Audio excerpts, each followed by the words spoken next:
Hello, je suis Adriana, rédactrice web SEO et copywriter depuis 2018. J'ai créé mon entreprise La Plume d'Adriana en 2021. Au quotidien, je développe la communication digitale des entreprises que j'accompagne avec le savoir et le savoir-faire qu'imposent les moteurs de recherche sur le web pour faire la différence. Plumania aborde l'entrepreneuriat avec une vision à 360 degrés. Vous souhaitez inspirer votre business pour développer ou affiner votre stratégie en entreprise? Seul ou en compagnie d'entrepreneurs inspirants, je vous fournis les clés pour écouter vos ambitions. Les épisodes répondent à des problématiques ciblées avec des solutions efficaces pour une mise en place rapide dans votre business. À présent, prenez place et let's go pour le démarrage de ce nouvel épisode. Enjoy! Bienvenue dans ce nouvel épisode de Lyra et Plumania dédié au syndrome de l'imposteur. Un sujet qui va certainement parler à bon nombre d'entre vous et pour répondre aux nombreuses questions que vous pouvez peut-être vous poser ou que les entrepreneurs autour de vous se posent, j'ai le plaisir d'accueillir aujourd'hui Amélie de Driver, assistante virtuelle spécialisée en périnatalité et slasheuse. Hello Amélie, comment vas-tu ? Bonjour Adriana, mais ça va bien, merci. Je suis très contente d'être ici.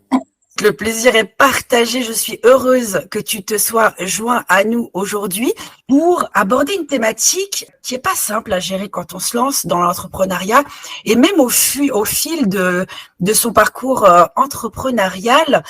L'épisode aujourd'hui que nous allons aborder, c'est les 3 leviers à actionner pour sortir du syndrome de l'imposteur.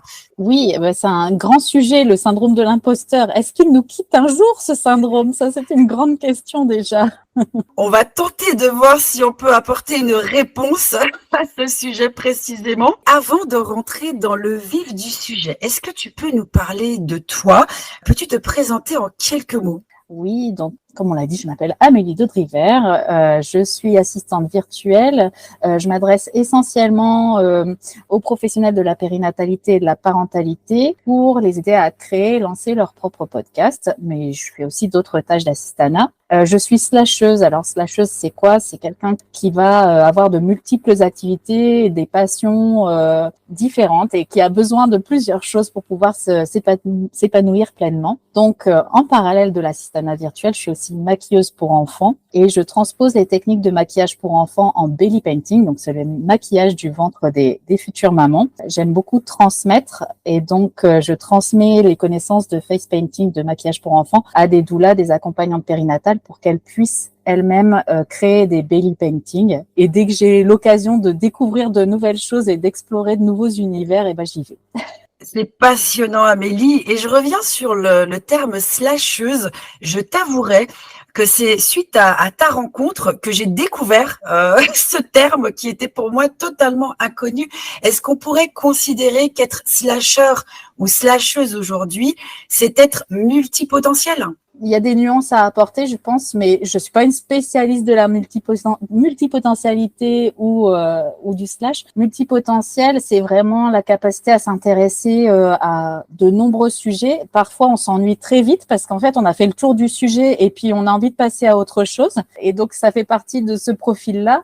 Et en même temps, ça permet de découvrir plein de choses, c'est ça qui est génial. Et donc, slasheuse, on peut ne pas être multipotentiel, mais être slasher parce que, par exemple, on va avoir une activité professionnelle salariée et puis on va avoir une entreprise en side business et donc développer une activité en parallèle. Et le fait d'avoir déjà 2 activités distinctes, c'est être slasher. Je te remercie en tout cas pour ce partage parce que je ne sais pas ce que vous en pensez, auditeurs. On va dire que ce qu'Amélie vient de nous apporter, ça peut permettre certainement à pas mal d'entre vous de vous reconnaître et de vous dire c'est ok de partir dans plusieurs voies différentes, d'explorer plusieurs choses en même temps.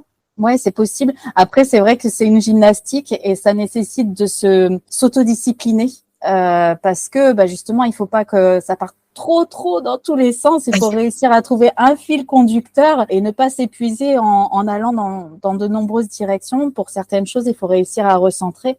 Et c'est la raison pour laquelle d'assistante virtuelle, je suis devenue assistante virtuelle spécialisée en podcast parce que j'avais besoin de recentrer mon activité. Il y avait trop de possibilités et je me perdais avec toutes les possibilités de l'assistanat virtuel.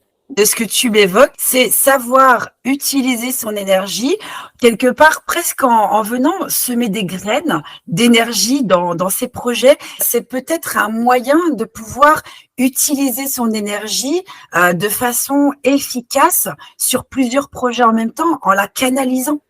Ouais, c'est ça. Mais ça nécessite une gymnastique et parfois, il faut aussi accepter d'être accompagné sur ce chemin-là parce que se découvrir slasher ou multipotentiel, en fait, c'est pas encore quelque chose de très commun. Peut-être que plein de monde va se reconnaître là-dedans finalement. Moi, j'ai découvert ça il y a peu et le fait de savoir que il existe des multipotentiels, il existe des slashers et c'est pas quelque chose d'anormal, ça m'a vachement rassurée. Et ça fait du bien d'entendre qu'effectivement, quand on a ce ressenti, c'est OK. Ouais, c'est possible. Et c'est possible de créer une entreprise tout en ayant des idées variées, des envies variées. C'est possible quand même de réussir à construire quelque chose. Par rapport à ta création d'entreprise, quel a été ton déclic pour te lancer dans l'entrepreneuriat? J'ai toujours une activité salariée, 3 jours par semaine. Et donc, je suis salariée dans la même entreprise depuis 2003. Donc, ça commence à faire un bout. Hein. Et en fait, j'ai fait vraiment différents postes dans l'entreprise et différents lieux, différents services. Mais déjà, au bout de 10 ans, j'avais l'impression d'avoir fait déjà un petit peu le tour. Donc, à l'époque, j'avais déjà testé une activité en toilettage canin. Et bon, ça n'a pas duré longtemps. Après, j'ai eu mes enfants, tout ça, donc je suis retournée dans le monde du salariat pour être bien rassurée. J'ai changé de poste pour avoir un poste d'encadrement où ça a été très très dur pour moi parce qu'en fait, j'avais pas le profil attendu, je pense. Trop dans l'accompagnement et peut-être pas assez dans la mesure des performances. Ça m'a pas convenu du tout et ça a été une période très très difficile. J'ai découvert à cette époque-là le maquillage pour enfants à la kermesse de l'école de mes enfants, tout simplement. Et j'ai trouvé ça génial. Du coup, j'ai demandé à l'équipe qui était en place, est-ce que l'année prochaine, je peux faire ça avec vous? Ils m'ont dit oui. Pendant 1 an, je me suis préparée à cet événement parce que j'aime bien, j'ai des petites peurs, des choses comme ça, et j'aime bien que les choses soient bien faites. Donc, du coup, je me suis formée pendant 1 an. Du coup, j'ai pu faire de jolis maquillages à la kermesse suivante. De là, on m'a demandé si je voulais aller faire des anniversaires, des choses comme ça. Je dis bon, ok, j'ai de la demande. D'accord, donc je vais créer mon auto-entreprise sur ce sujet-là.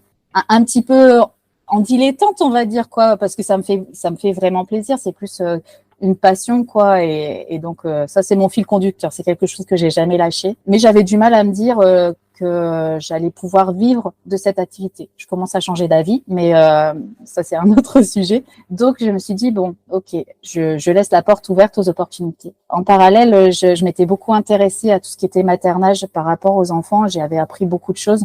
Je me suis formée au portage physiologique des bébés, par exemple, et j'ai rencontré des personnes qui m'ont renvoyé le fait que j'étais la seule personne à qui il pouvait s'adresser, à qui il pouvait raconter certaines choses. C'était très puissant. Un jour, l'une d'entre elles m'a dit « Mais tu sais, Amélie, tu es ma doula. » Je dis « C'est quoi une doula ?»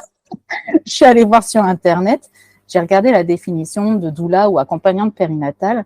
Et en fait, j'avais la posture d'une accompagnante périnatale, c'est-à-dire quelqu'un qui est dans l'écoute et dans l'accompagnement pour aider les parents dans leur quotidien, de les soulager dans leur quotidien et faire en sorte qu'ils vivent le mieux possible cette période de transition qui est parfois un petit peu chaotique. Devenir parent, c'est pas forcément facile. Donc, je me suis passionnée aussi pour ça.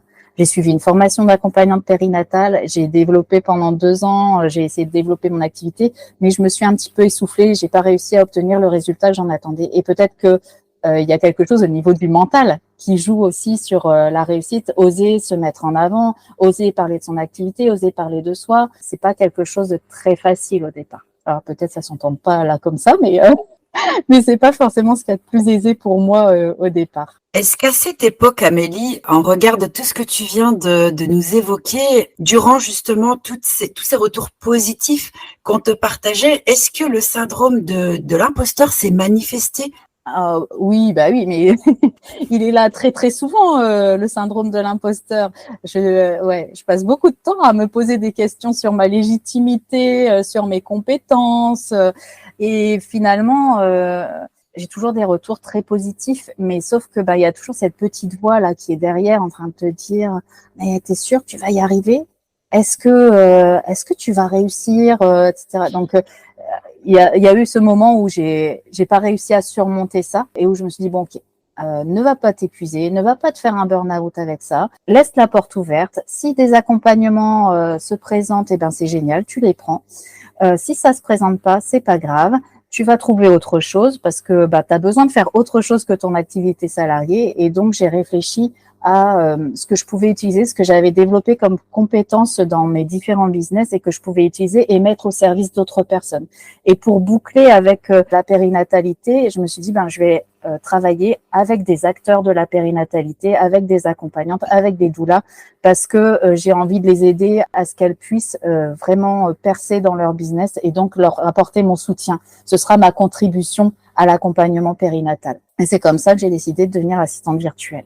On peut considérer dans ce cas-là que tu as trouvé ton moyen pour que le syndrome de l'imposteur te lâche la grappe. Oui, il fallait que je trouve une solution. Là, pour le coup, je me dis que j'ai des compétences valables pour assister les autres professionnels de la parentalité. Donc, je les utilise. En ce qui concerne les 3 leviers à actionner pour justement sortir du syndrome de l'imposteur, quel serait le premier levier dont les auditeurs pourraient s'inspirer pour désamorcer le syndrome de l'imposteur? Je pense qu'en fait, il faut essayer, quoi. Il faut essayer, il faut tester. De toute façon, on n'a rien à perdre et puis tout à gagner à essayer de nouvelles choses. Parce que tant qu'on n'essaye pas quelque chose, on ne peut pas savoir si ça fonctionne. Donc, le premier levier à actionner serait essayer, dépasser sa peur de l'action et passer à l'action. Il faut se lancer. Il n'y a pas le choix. Il faut y aller, sinon on ne fera jamais rien. Alors, je dirais que pour lutter contre ce syndrome de l'imposteur, même s'il est toujours un petit peu présent, mais pour lutter contre lui, quand on démarre son activité, je pense que il faut vraiment bien travailler sur ses fondations, c'est-à-dire quelles sont nos valeurs fortes, quelle est notre vision, notre vie rêvée, notre vie idéale, pour vraiment créer un business qui s'aligne avec la vie qu'on a envie de mener, parce que il faut pas non plus tomber dans une situation d'esclavage par rapport à son business. Généralement, quand on crée un business, c'est pour trouver de la liberté et de l'autonomie. Et donc, si notre business n'est pas au service de notre vision, ça devient compliqué.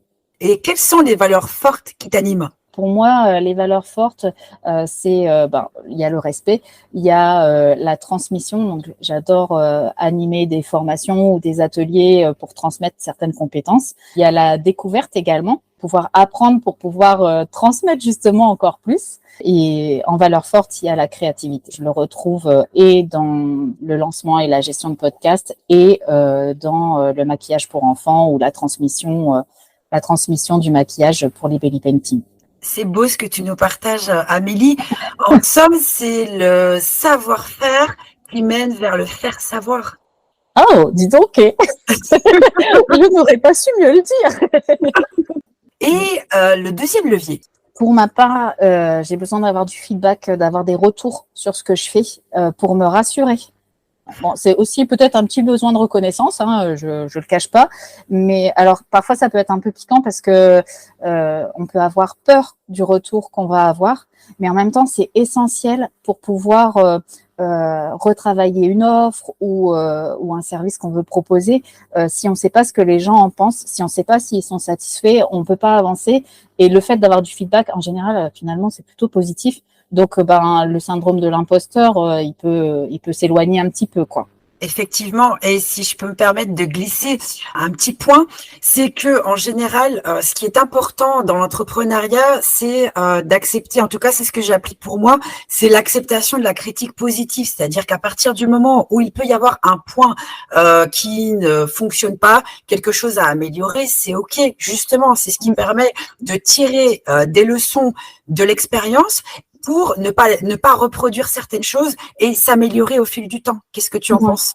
Ah oui, tout à fait. D'ailleurs, en fait, quand on a un petit peu peur d'avoir du feedback, on peut aussi, entre guillemets, cadrer le feedback, c'est-à-dire, justement, comme tu le disais, demander des critiques constructives. Et généralement, les gens, ils comprennent bien ce qu'on veut dire par là et nous apportent des éléments qui vont nous permettre de nous améliorer. Et en ce qui concerne le troisième levier, quel serait-il?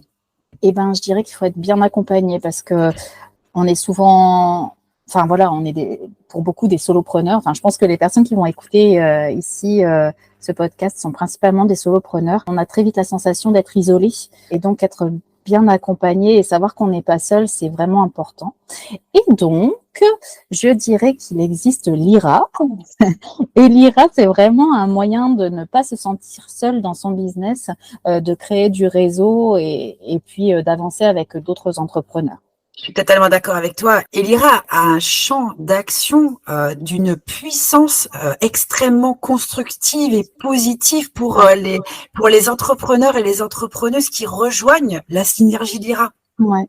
Et je dirais que parce que bon, j'ai un vieux fond de timidité et donc le réseautage, ça me fait un petit peu peur. Enfin voilà, je suis pas hyper fan au départ. En fait, avec l'IRA, les contacts, ils se font vraiment simplement et de manière ludique. Donc, c'est beaucoup plus facile d'avancer dans ce cadre-là, en tout cas pour moi, que peut-être sur d'autres structures de réseautage. Donc, c'est pas que du réseautage, l'IRA, c'est du développement, c'est de la co-création, enfin, il y a plein de choses. Enfin, en tout cas, c'est un accès au réseautage.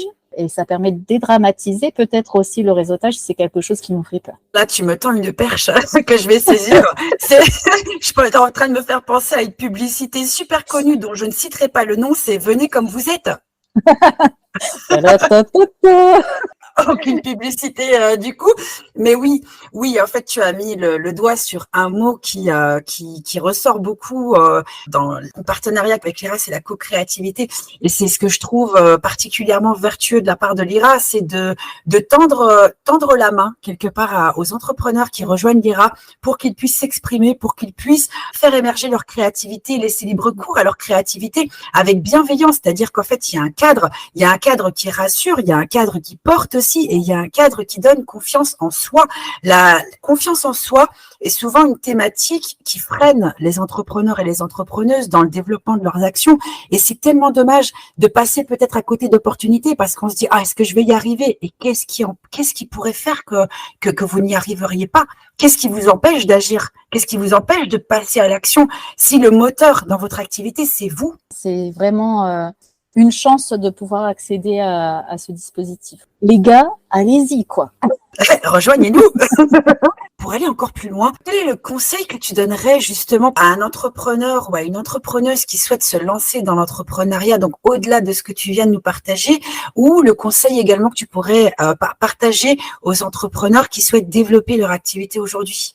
Se faire confiance, du coup, pour oser tester. Il n'y a vraiment pas grand-chose à y perdre, donc faut essayer votre idée. Être bien accompagné, vous avez certainement une BGE à proximité de chez vous, donc profitez de la BGE qui va vous aider à structurer et tenir compte des retours qu'on vous fait. Vous pouvez les structurer la demande de retour pour qu'elle soit la plus positive possible, mais qu'elle vous permette justement de retravailler sur ce que vous avez fait pour créer quelque chose qui correspond vraiment aux attentes de vos clients potentiels. Est-ce qu'il te semblerait pertinent peut-être aussi de suggérer aux auditeurs d'observer ce qui se passe autour de soi et de s'observer soi-même?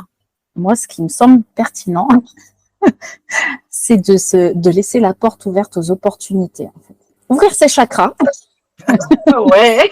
Non, mais sans blague, c'est rester ouvert, quoi. Parce que finalement, il y a des fois, il y a des opportunités qui passent. Et si on n'y fait pas attention, ben voilà, elles ne font que passer. Mais parfois, hop, on peut saisir une opportunité, quelque chose, ou juste avoir une idée fugace qui passe comme ça. Et cette idée-là, ça va peut-être être la bonne idée à suivre. Ouais, restez ouvert. Et s'il y a quelque chose qui se présente à vous, mais essayez, il y a vraiment pas grand-chose à craindre, quoi. Soit il se passe rien, ou soit il y a un bon résultat derrière. Donc, c'est tout bénef, quoi. Au pire, effectivement, on en tire une expérience. La vie est un apprentissage permanent, que ce soit la vie entrepreneuriale, la vie personnelle. Et au pire, on fera mieux la prochaine fois. C'est exactement ça. Après tout ce que tu viens de nous partager, Amélie, je ne sais pas vous, auditeurs, mais en tout cas, moi, à mon niveau, j'y vois déjà beaucoup plus clair par rapport au syndrome de l'imposteur et aux leviers clés pour pouvoir le désamorcer et on va dire, ne pas le bannir de sa vie professionnelle, mais apprendre à vivre avec ce syndrome de l'imposteur. On peut être conscient ou pas d'être confronté au syndrome de l'imposteur, mais déjà, quand on en a conscience et qu'on connaît les moyens pour pouvoir le désamorcer quand c'est nécessaire et apprendre à vivre avec à d'autres moments, c'est déjà un progrès colossal. Qu'est-ce que tu en penses, Amélie? En tout cas, me concernant, il est toujours présent, mais j'arrive à le faire taire un petit peu de temps en temps. Et c'est vraiment en passant à l'action que je pense on arrive à le faire baisser d'un ton, ce syndrome de l'imposteur. On coupe le son. Et est-ce que tu penses que pour ça, il faudrait passer par la phase d'acceptation? D'arriver à capter le fait que on est en train de flipper parce qu'il y a le syndrome de l'imposteur qui est en train de frapper à la porte. Du coup, on se dit, OK, tu veux me faire flipper, c'est ça, hein. Eh ben, écoute, mon gars, tu vas te taire, on va essayer, puis on en reparle après. Et pour vous rassurer, ça n'est absolument pas une névrose, c'est absolument pas un problème, c'est juste le fonctionnement de l'humain dans toute sa splendeur, dans toute sa complexité. L'humain est un monde de complexité à lui-même. Et à partir du moment où on en a conscience et où on se dit, voilà, d'accord, je suis comme ça, aujourd'hui je fais les choses comme ça, j'ai envie demain de les faire comme ça, pour arriver à cette transformation, il faut que je passe par cette phase. Et pour ça, avoir conscience qu'on passe par le syndrome de l'imposteur, qu'il est présent dans notre vie et l'accepter, on peut considérer que c'est avancé. Ah bah, tout à fait. C'est une grande avancée de prendre conscience de ce qui nous perturbe dans notre action. Ouais, c'est ça. La prise de conscience, ça permet d'aller plus loin. Oui, parce que si on n'a pas conscience de quelque chose, on ne peut pas lutter contre, pas le désamorcer. Donc oui, c'est primordial. Amélie, tu réveilles la coach professionnelle en devenir qui est en moi et j'ai envie de dire qu'on ne peut pas changer ce dont on n'a pas conscience. Et ça, c'est quelque chose que je vais transmettre et que je transmets déjà. On ne peut pas changer ce dont on n'a pas conscience pour avancer. Ouais. Tu vois, je vais aussi rajouter un / coach non officiel pour moi. Alors. Je te remercie, Amélie, pour tout ce que tu viens de nous partager, pour ces points de réflexion, ces éclaircissements, peut-être pour certains, en tout cas, c'est ce qu'on espère, des prises de conscience bienveillantes surtout. Être bienveillant avec soi pour réussir à dépasser ses freins, à dépasser ses peurs et se dire, c'est OK, j'y vais, je me lance et on verra ce que ça va donner. Mais quoi qu'il arrive, je pourrais au moins dire que je l'ai fait. Et je les ferai à 100%, même à 110%, j'ai envie de dire. Et moi, je te remercie beaucoup, Adriana, de m'avoir fait participer à cet épisode de podcast. Et ben, comme ça, du coup, j'ai la version de l'autre côté du micro. D'habitude, moi, j'ai que les écouteurs, et puis là, j'ai un micro. Ben voilà, ça me permet de voir en vrai ce que ça fait pour un podcasteur. C'est quoi ton feedback par rapport à ce moment qu'on vient de passer toutes les deux? Qu'est-ce que t'en as pensé? Qu'est-ce que ça t'a apporté? Juste, moi, je me suis beaucoup amusée. Donc, ça, c'est essentiel pour moi. Il faut que je m'amuse quand je fais quelque chose. Donc, je suis super contente. Et voilà, c'est super sympa. Si vous êtes invité à participer au podcast d'Adriana, allez-y. C'est vraiment sympa. Et de Lyra. Et justement, moi, j'ai envie de te lancer un challenge suite à ce podcast. J'aimerais qu'on se rencontre en vrai, parce que du coup, on est actuellement à distance l'une de l'autre. Et comme tu le sais, hein, moi, je vais revenir encore une fois sur ce mot que je rabâche de façon régulière, c'est l'humain et la place que l'humain prend dans mon activité et dans ma vie de façon générale. Et ouais, j'aimerais vraiment te rencontrer en présentiel. En gros, c'est, on va dire, un challenge de passage à l'action pour qu'on puisse interagir ensemble lors de l'un des prochains événements Lyra dans un périmètre géographique qui peut nous convenir à toutes les deux. Qu'est-ce que tu penses? Tu veux vraiment me faire sortir de chez moi, hein? Oui. Tu veux faire sortir l'ours de sa grotte, mais rejoignons-nous. Ouais, c'est dans le domaine du possible. On va bien trouver une solution. Merci encore pour ta venue sur Plumania en co-création avec Lyra et je te dis à très bientôt, Amélie. À bientôt, Adriana. Vous souhaitez en savoir plus sur Amélie et découvrir plus en détail ses prestations et accompagnements? Je vous glisse dans le descriptif de cet épisode toutes les informations pour la retrouver sur LinkedIn et Facebook. Cet épisode vous a plu?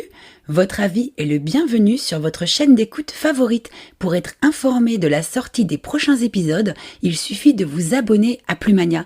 Merci pour votre interaction.